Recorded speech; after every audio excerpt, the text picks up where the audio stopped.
El estudio que estamos llevando a cabo precisamente es venciendo a las tribulaciones.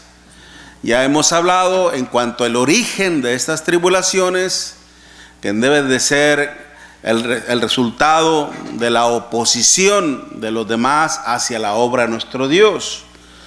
No es lo mismo el sufrir por causa de la palabra que el sufrir por decisiones erróneas que tomamos nosotros. Esa es una cosa. Y la otra, la que Dios premia, hermanos, es la que son más que todo de índole o de tipo espiritual, en el sentido de consecuencia de servir y adorar a nuestro Dios. Ciertamente las otras pues también nos afectan, nos perjudican y de alguna manera vienen a acumular opresión, tensión en nuestra vida, ¿no? Problemas con la familia, etcétera, etcétera. Todo es parte de este paquete, ¿no? ¿Verdad? Pero las que más nos afectan es en la cuestión espiritual. Y hablamos en cuanto con qué tipo de carácter nosotros podemos confrontarlas para poderlas vencer, pero también conociendo el propósito de ello, el por qué somos expuestos a las tribulaciones, a las aflicciones.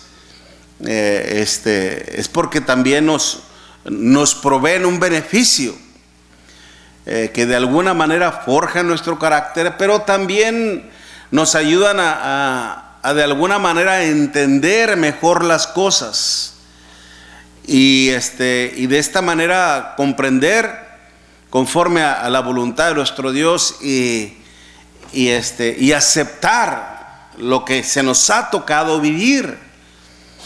Y tenemos que simplemente apechugar, es decir, me tocó esto, a darle. Como acuérdense de la historia del rico y Lázaro. ¿Por qué el Lázaro, siendo aquel mendigo, aquel enfermo, aquella persona que estaba en desdicha, en desgracia, porque es que al morir vinieron los ángeles del Señor y lo llevaron al seno de Abraham? ¿Qué hizo o qué no hizo este hombre para poder merecer esa consolación? Démonos cuenta en qué situación estaba. Estaba enfermo, lleno de llagas, hambriento, deseaba saciar el hambre de las migajas que comían de la mesa del rico, que aún los perros iban y lamían las llagas de sus heridas. Era una vida terrible. Mas sin embargo, la muerte vino a poner fin a todo ese tipo de sufrimiento, de tribulación. Y lo grandioso es de que al morir este hombre fue al lugar de consolación. ¿Qué hizo este hombre o qué no hizo para poder merecer eso? ¿Alguien me lo puede decir?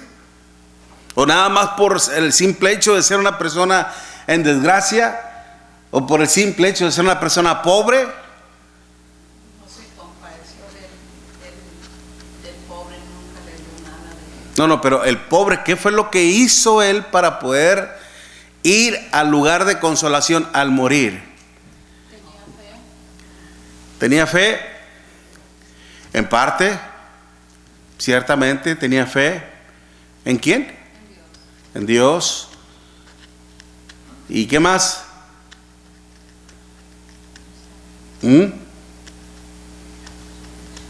¿Qué más? A veces hay... ¿Mande? ¿Tuvo que obedecer el evangelio? No, porque todavía no estaba estipulado, todavía no estaba establecido. No fue necesario obedecer al evangelio. ¿Era humilde? A cierto punto era humilde en sí. Él se miraba que temía a Dios porque él nunca renegó de Dios. No, pues usted es la esposa del preacher. Sí, lo bueno que sí se acuerda, cuando nosotros lo ponemos a platicar ahí en la mesa. Y a veces le digo, mira, esto te lo digo para que cuando sea necesario usted pueda responder. Y ciertamente tenemos como referencia, si este hombre al morir fue al Hades, podríamos decir porque él nunca le atribuyó ningún despropósito alguno a nuestro Dios. Es decir, él nunca culpó a Dios de su desgracia, de su desdicha. Nunca tentó contra su propia vida, como hoy en día, que una persona ha sido diagnosticada y, ¿cómo le podemos decir? Cuando se le dice que ya pocos días, pocos meses desahuciada, ¿verdad?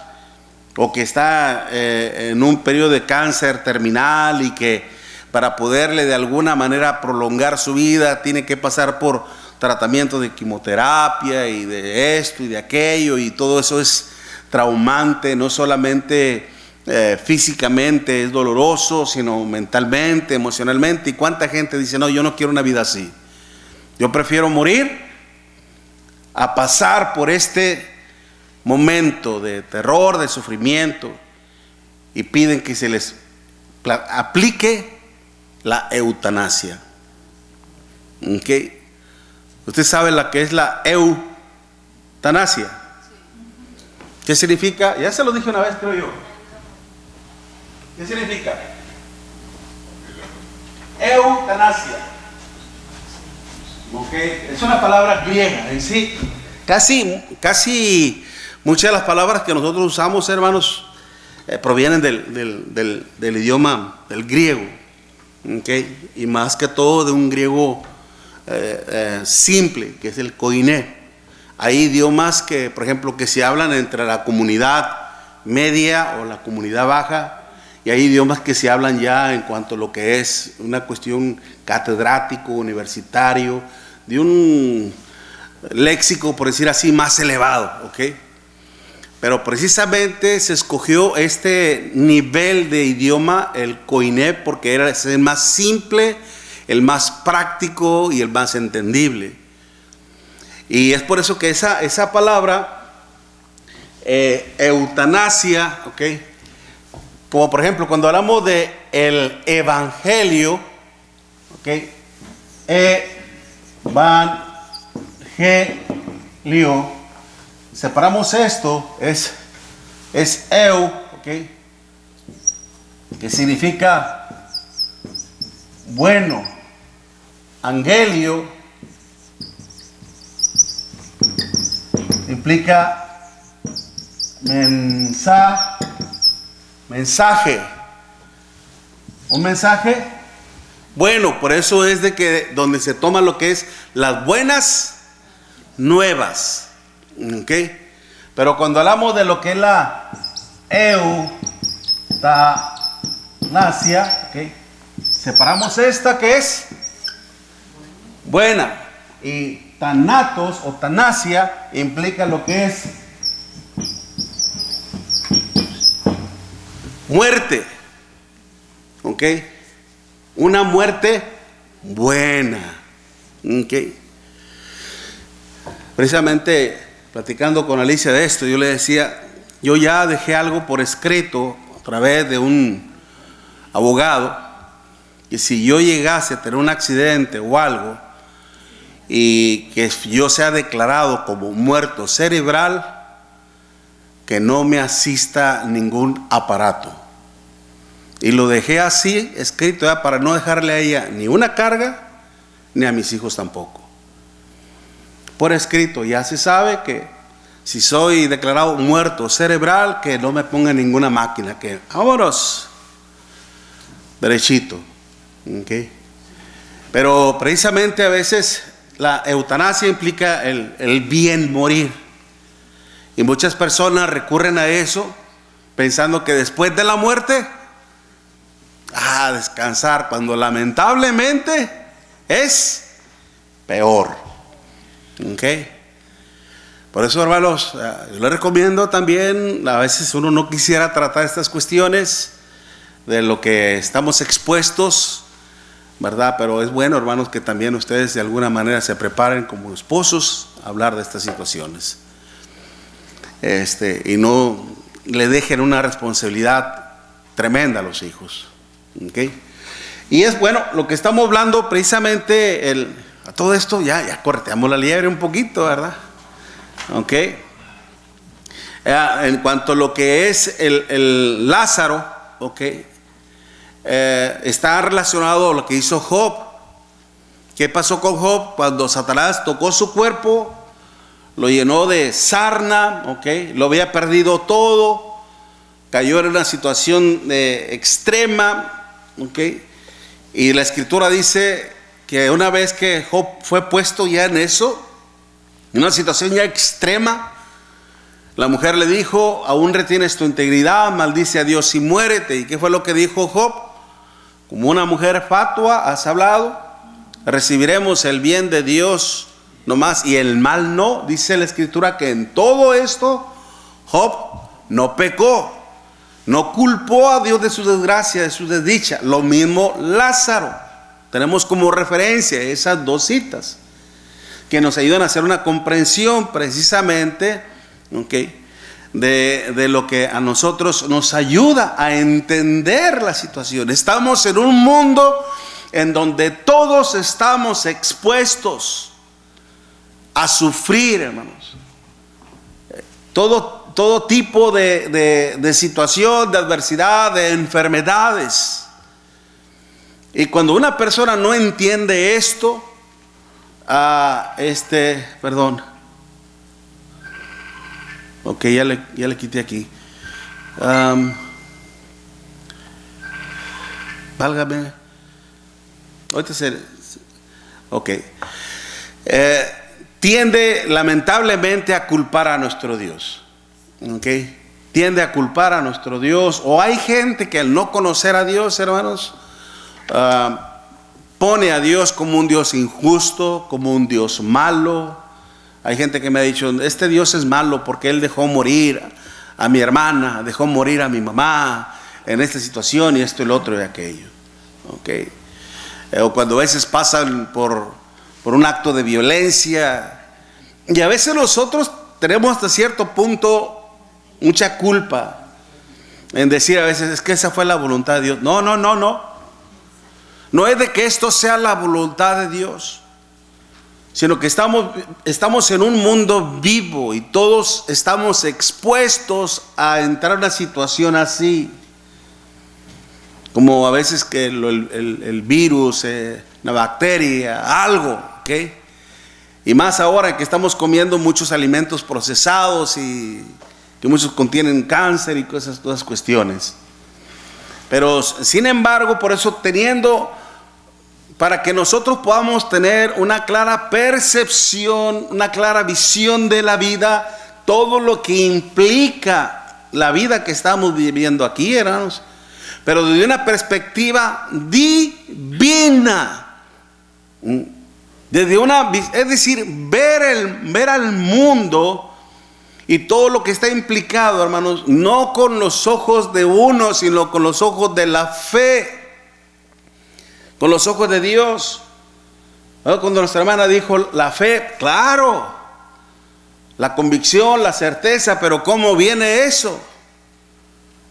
A través de la declaración de Dios. Por eso podemos entender que cuando Santiago dice: tened por sumo gozo cuando os halléis en diversas pruebas, sabiendo que la prueba de vuestra fe produce ¿qué? Paciencia. ¿Okay? Ese es un beneficio que ya hablamos en cuanto a la paciencia, hupomone, que implica la capacidad de resistir, la capacidad de aguantar, la capacidad de soportar cualquier situación que se nos presente en la vida. El aguantar todo eso, hermanos. Y esto obviamente nos ayuda a mantenernos en armonía con la voluntad de nuestro Dios. No atribuirle un despropósito a alguno de Dios, no culpar a Dios. El no presentar una queja: pero ¿por qué, Dios mío? ¿Por qué me haces pasar por esto? ¿Por qué tengo que vivir esto? ¿Por qué tengo aquello? Porque esas ya son quejas, hermanos. Y cuando Dios escuchó que el pueblo se quejaba, ¿se acuerdan allá en Números capítulo 20? El pueblo se desanimó y fue y se quejó. ¿Y qué hizo Dios? Mandó víboras, ¿ok? O sea que se les complicó más que la situación. ¿Queremos que se les complique más la situación, hermanos? Por supuesto que no. ¿Ok? Entonces, y esto es a consecuencia de la incomprensión tanto de la vida misma como de la voluntad de nuestro Dios. Por eso dice, sabiendo que la prueba de vuestra fe produce paciencia, pero después en Santiago 1:4 dice, mas tenga la paciencia su obra completa, para que seas perfectos y cabales sin que os falte cosa alguna. Palabras ahí que encontramos que son claves, hermanos, para poder discernir y tener una claridad del mensaje de nuestro Dios. Cuando dice para que seáis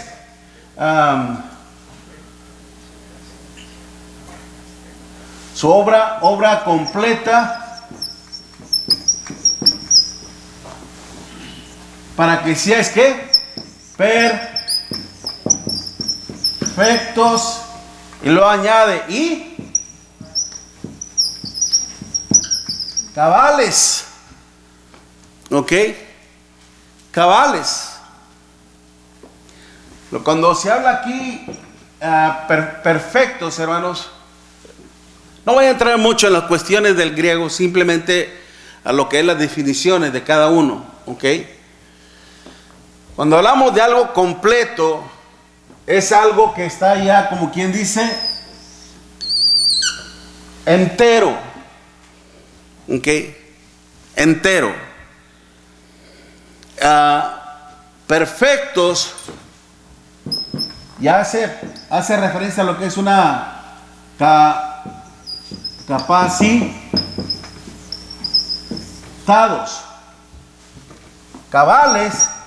Ahí mismo, de hecho, Santiago nos da la definición para que nosotros no tengamos ningún problema de entender.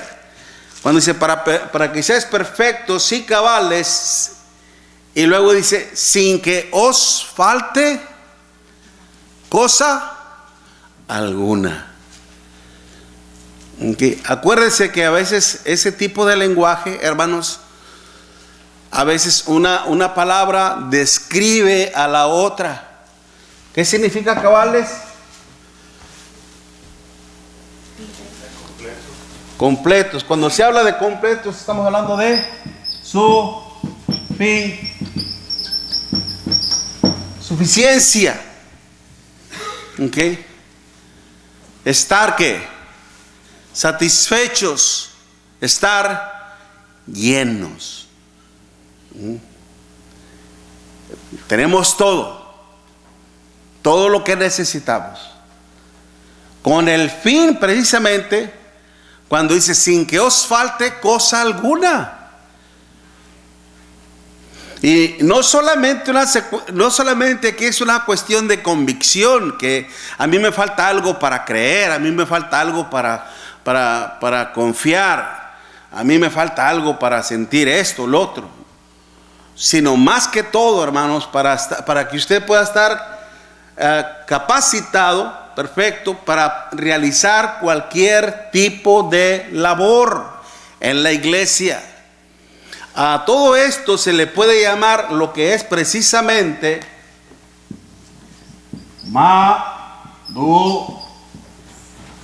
madurez, una madurez espiritual. Porque cuando hablamos de inmadurez, ¿cómo se porta uno que es inmaduro?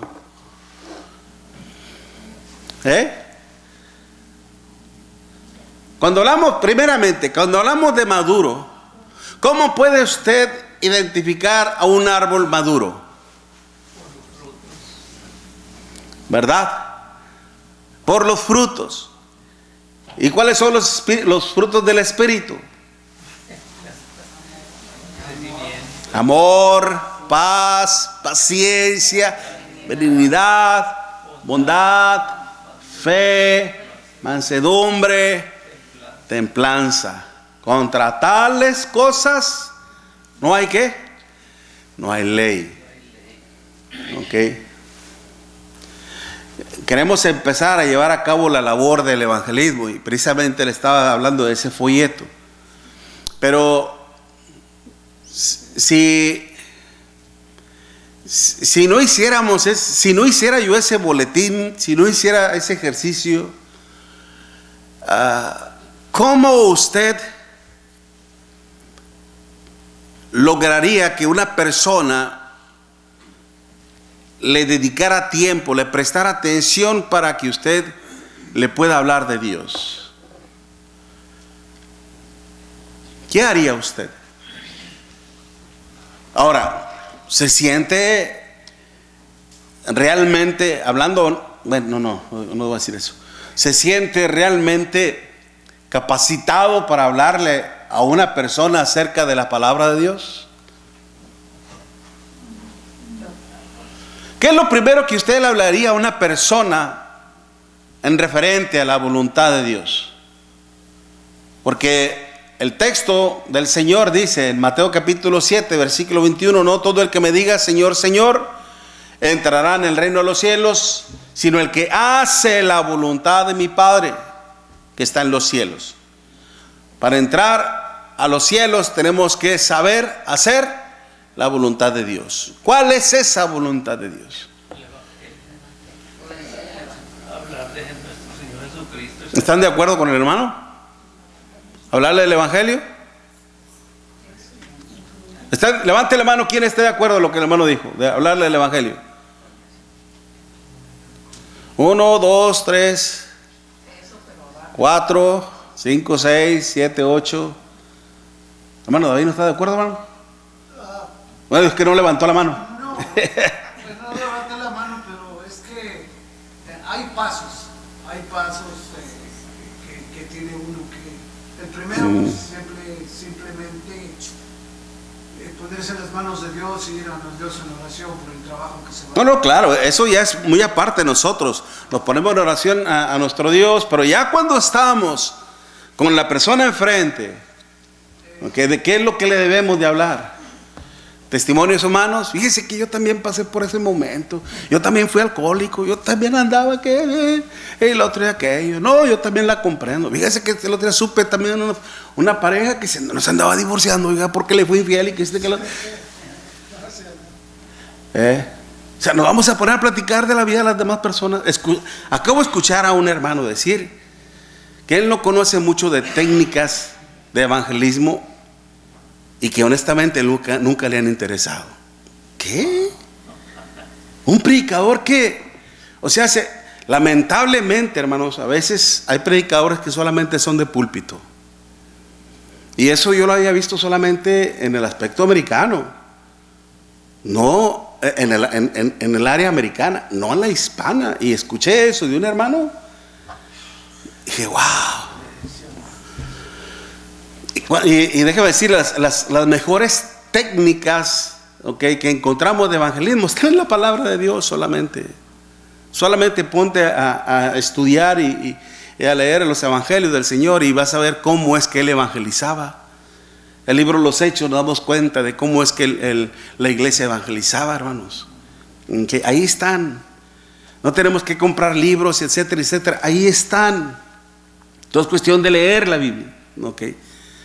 Pero lamentablemente a veces no se sabe cómo. Ciertamente, la encomienda que hizo el Señor, ¿cuál fue? La primera encomienda que hizo el Señor, ¿cuál fue? Ir a predicar acerca del infierno, ir a predicar acerca del don de lenguas, ir a predicar de las sanidades. No, ¿verdad? El evangelio. Y tenemos que estar nosotros lo suficientemente preparados con todo lo que implica, con todo lo que está relacionado al evangelio, para dar todo el consejo de Dios. Pablo lo decía en Hechos capítulo 20, 26 o 27. No he rehuido de anunciaros todo el consejo de Dios. Todo el consejo de Dios. Y es por eso que hay que estar preparados. y saber lidiar con el tipo de carácter o el tipo de carácter de la persona, si es agresiva o si es sarcástica, si es burlona, etcétera. Tenemos que aprender a lidiar con eso, no gancharnos. ¿Okay? Y si le empieza a hablar también de su problema o de otras personas, no, fíjese que yo estaba yendo a una iglesia, ahí me robaron, etcétera, etcétera, y que el otro y que aquello. Usted tiene que tener un amplio juicio para no entrar en esa crítica destructiva hacia aquellas personas. Simplemente tiene que tener la capacidad de traerlo al punto.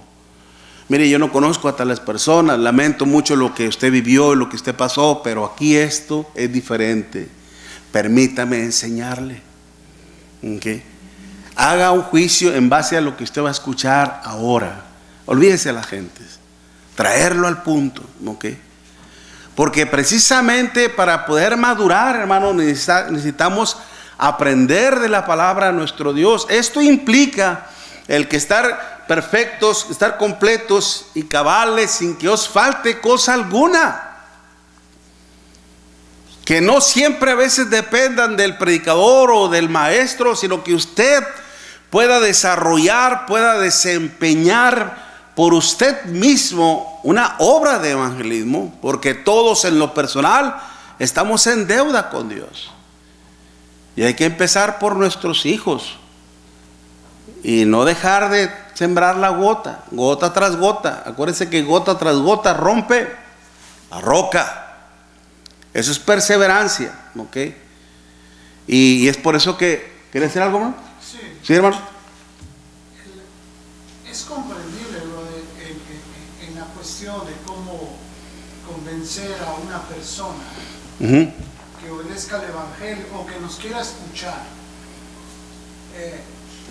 Como dices, hay diferentes tipos de personas, diferentes tipos de carácter, y también tienen sembrado diferentes tipos de doctrina en base a denominacionista. Y muchas veces ellos se aferran a la enseñanza de que sus padres les dieron, y es difícil a veces sacarlos en esa situación. Y sobre todo no dañándoles y diciéndoles, no, pues es que está mal lo que le enseñaron, porque muchos se ofenden en esa situación. Pero lo que sí trabaja en serio, y lo he mirado a través de mi trabajo y de mis compañeros, es el testimonio que les da uno, cómo se conduce uno en la sociedad. Esa es una parte, hermano. Por un lado, ellos les da curiosidad. Sí. ¿Por qué estás bendecido? Ah. ¿Por qué haces esto? ¿Por qué haces lo otro? Ciertamente. Y se acercan a ti y te empiezan a preguntar. Ah. O sea, como dice el dicho, la curiosidad mató al gato. ¿Cómo le haces o por qué le haces esto? Entonces ahí tienes la entrada. Y ciertamente. Te conocen. Porque pues, no hacer el vituperio del nombre de Dios. Ciertamente el testimonio de nuestra fe es nuestra conducta, ¿okay? Vivir lo que predicamos, vivir lo que creemos, pero obviamente también sin dejar de predicar el evangelio del Señor, ciertamente, ¿no? Y como le decía, gracias, hermano, y es por eso que todos nosotros tenemos que estar preparados, hombres y mujeres. Recordemos en el caso de Priscila y Aquila, cuando escucharon a Pablo, ¿qué hicieron ellos?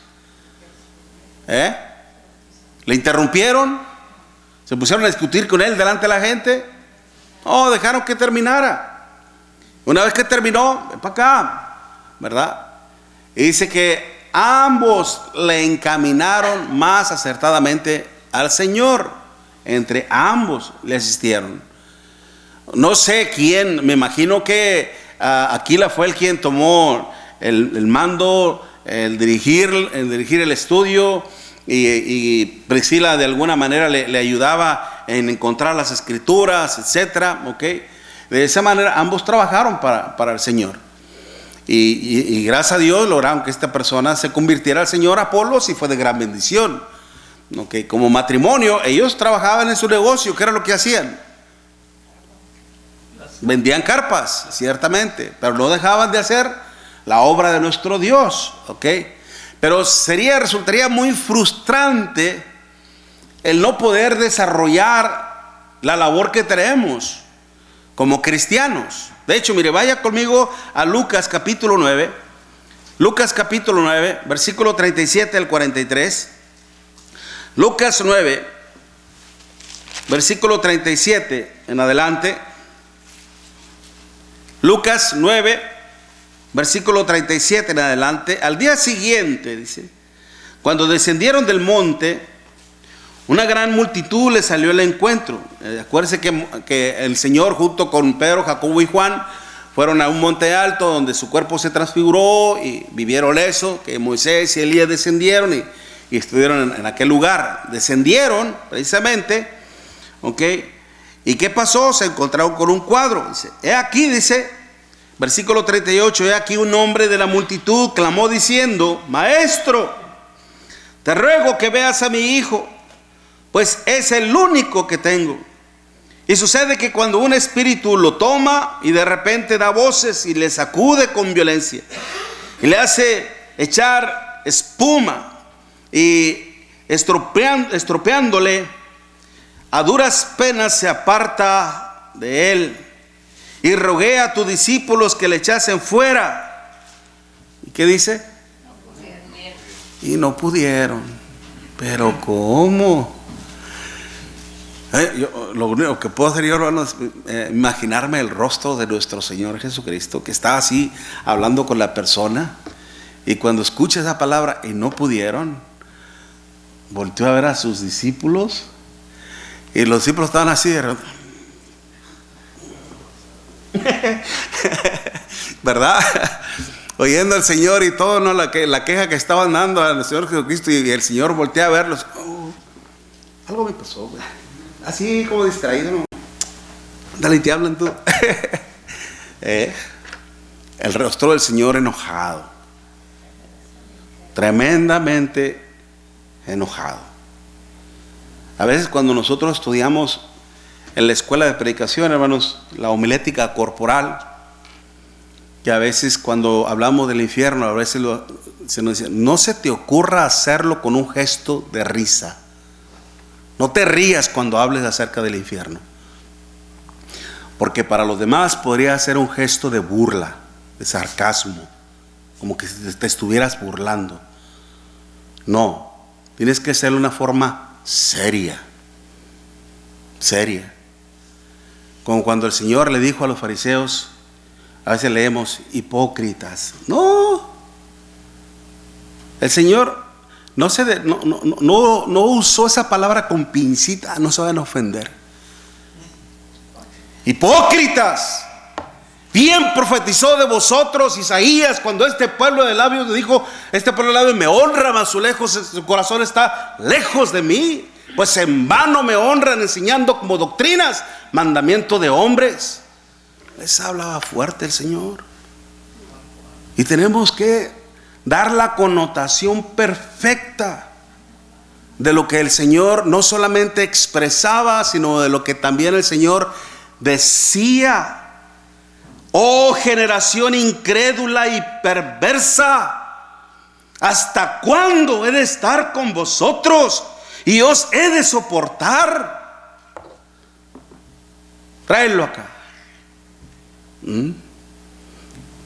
Imagínense las palabras que escucharon los apóstoles, los demás, otros apóstoles, eran palabras duras del Señor. Oh generación incrédula y perversa, como si se estuviera refiriéndose a gente que no le conocía, hermanos, como si se estuviera refiriendo a gente que por primera vez lo estaban viendo, como si se estuviera refiriendo a gente que nunca convivieron con Él. No, hermanos, estaba hablando con sus discípulos, con sus apóstoles, que a diario estaban con Él, que podían presenciar todas las maravillas, todos los prodigios, todas las señales que Él hacía.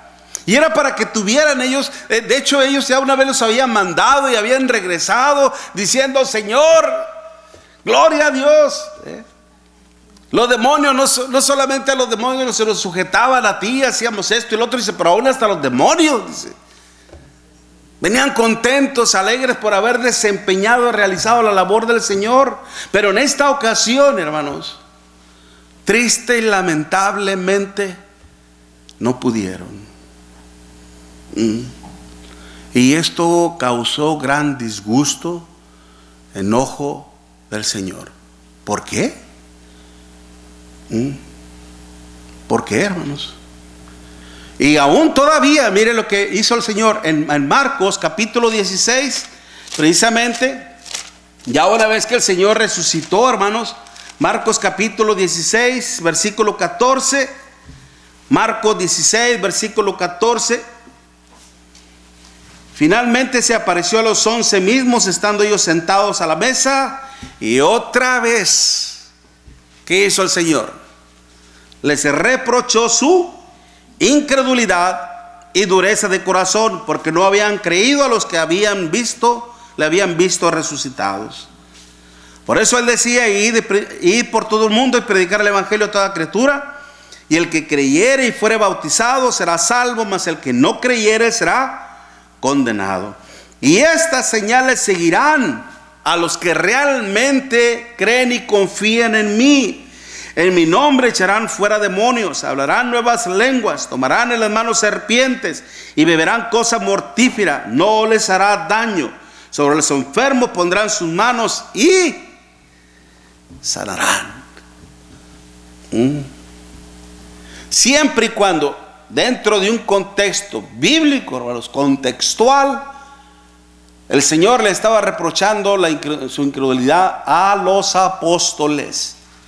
Si ellos, hermanos, si en ellos no había ni siquiera una pizca de incredulidad ni de dureza de corazón, ellos iban a poder realizar, desempeñar cualquier labor de nuestro Dios, de nuestro Señor. Por eso el mismo Señor decía: serán como dioses.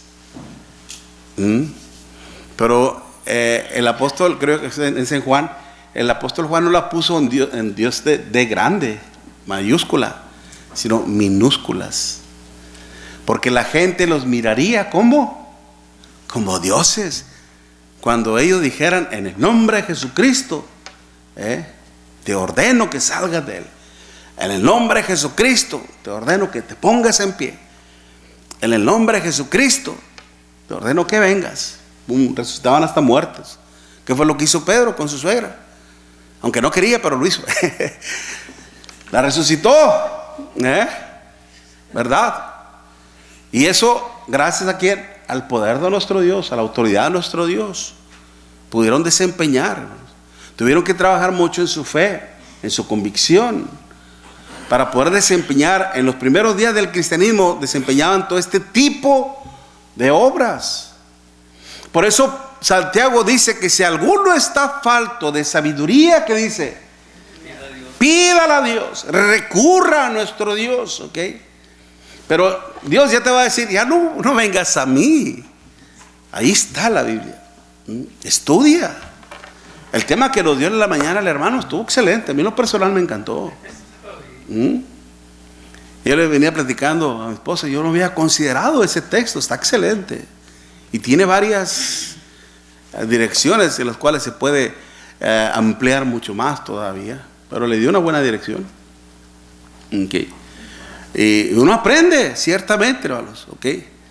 Y por eso, cuán importante es que uno sea instruido en la palabra de nuestro Dios. Cuán importante es que la iglesia, hermanos, sea verdaderamente instruida en la palabra de nuestro Dios. No en experiencias humanas, no en experiencias religiosas. Por algo el apóstol Pablo le decía a Timoteo que prediques la palabra, que instes a tiempo y fuera de tiempo, redarguye, reprende y exhorta con toda paciencia y doctrina. ¿Okay? ¿Y cómo es que antecede? ¿Qué es lo que se antecede a la doctrina? La paciencia. Porque a veces hasta para enseñar, hermanos, tenemos que tener la capacidad de soportar. ¿Okay? No esperemos un resultado positivo inmediatamente. No esperemos que la persona acepte inmediatamente y se convierta. No, hay que tener paciencia. Hay que seguir sembrando la palabra de nuestro Dios. Hay que seguirles hablando. ¿Okay? Insistirles para que algún día se acerquen a nuestro Dios. Pero es a través de la palabra, a través de Cristo. Ahí la palabra es logos. Y logos es la palabra, y la palabra es la manifestación del pensamiento de Dios. La manifestación del pensamiento de Dios. Pero esa palabra vino a ser viva en Cristo Jesús. Porque Cristo vino a darle vida a todas las profecías del Señor, de nuestro Dios. ¿Me expliqué bien, hermanos? ¿Ok? Por eso, qué importante es que nosotros nos preparemos a través de la instrucción, de la enseñanza de la palabra a nuestro Dios, para que podamos nosotros algún día lograr la complementación, la perfección, que lleguemos hasta la suficiencia en el sentido, hermanos, en el sentido de esa suficiencia que viene de Dios y que por Dios hacemos todo. Por eso el Señor dice, porque Él es el quien produce en vosotros el querer como el hacer por su buena voluntad. ¿Qué era lo que le decía nuestro Señor Jesucristo al apóstol Pablo cuando él oraba que estaba enfermo? 3 veces le he rogado al Señor para que me lo quite, pero el Señor me ha dicho: bástate mi gracia, porque mi poder se perfecciona ¿en qué? En la debilidad. Él convierte nuestra debilidad, hermanos, en fuerza, para poder realizar, para poder desempeñar cualquier labor en el reino de nuestro Dios. Por eso, qué importante es. Pablo le decía a Timoteo: tú pues, hijo mío, esfuérzate en la gracia que es ¿en quién? En Cristo Jesús. Lo que has aprendido de mí, esto enseña a otros, que sean también idóneos para enseñar también a otros. La capacidad, hermanos, el aprendizaje no es fácil. Aquí nosotros la tenemos como de alguna manera, podría decir, de papita, porque nosotros estamos aquí una hora, escuchamos, aprendemos y ya nos vamos, ¿ok? Pero ya estar en una escuela de predicación 8 horas y luego salir y tener tus 5 o 4 horas dedicados para el estudio, es otra cosa. Lo que es peor todavía, el todavía tener que irte a trabajar, eso es mucho más pesado, hermano, con la forma como te tocó a ti, discúlpame, pero mucho más pesado. Yo estuve así hace un tiempo allá en México, en donde salía del trabajo, tenía que llegar a la casa y encerrarme, pero no faltaba que, oye, que tu hijo necesita esto, o que tus niños necesitan aquello y que el otro, y tú tenías que estudiar, prepararte para hacer alguna labor, hacer algún tema o algo, y tenías que salir e ir por la leche, los huevos, etcétera, y regresar, y aquí está, y te metías. Fíjate que se me olvidó, no te encargues, trágame tierra, decía uno. Y uno tenía que ir. Ahora, en la cuestión del trabajo todavía, llegas a tu trabajo bien cansado y luego todavía te acuerdas: sí, tengo que hacer este tema, este comentario y el otro, y ándale, mi hermano, quería ser predicador. Échale ganas, ok. Y Dios nos da. ¿De dónde sacamos fuerza? No sabemos, solo Dios. Dios es la que nos lo da, ok. Pero precisamente, hermanos, crecer en el conocimiento. Déjame terminar con este texto. Efesios capítulo 4. Efesios capítulo 4, versículo 11, cuando el Señor nos dice: y Él mismo constituyó a unos, ¿qué? Apóstoles. Y a otros, ¿qué? Profetas. Y a otros evangelistas. Y a otros y maestros. Es decir, estos pastores, estos ancianos tienen que tener la capacidad de ser instructores, de enseñar también, ¿ok? Dice el versículo 12: a fin, ya se cuenta la finalidad, de perfeccionar a los santos, o sea, a la iglesia, para la obra del ministerio, para la edificación del cuerpo de Cristo, hasta que todos lleguemos a la unidad de la fe y del conocimiento del Hijo de Dios, a un varón que perfecto, equipado, complementado, listo, ¿ok? A la medida de la estatura de la plenitud. ¡Wow! ¿Cuál es el molde? ¿Cuál es el nivel? Cristo, hermanos. ¿Ok? La madurez, ¿hasta qué tanto tengo que madurar? A la madurez de Cristo. Qué gran reto. Qué desafío. ¿Ok? Un comentario. ¿Sí, hermano? Cuando leemos lo que acabas de ahorita decir, a la plenitud del crecimiento del Señor Jesucristo, va más allá del conocimiento y es muy duro a veces lo que ¿quién de nosotros aplica realmente lo que es la misericordia a veces sobre nuestros semejantes?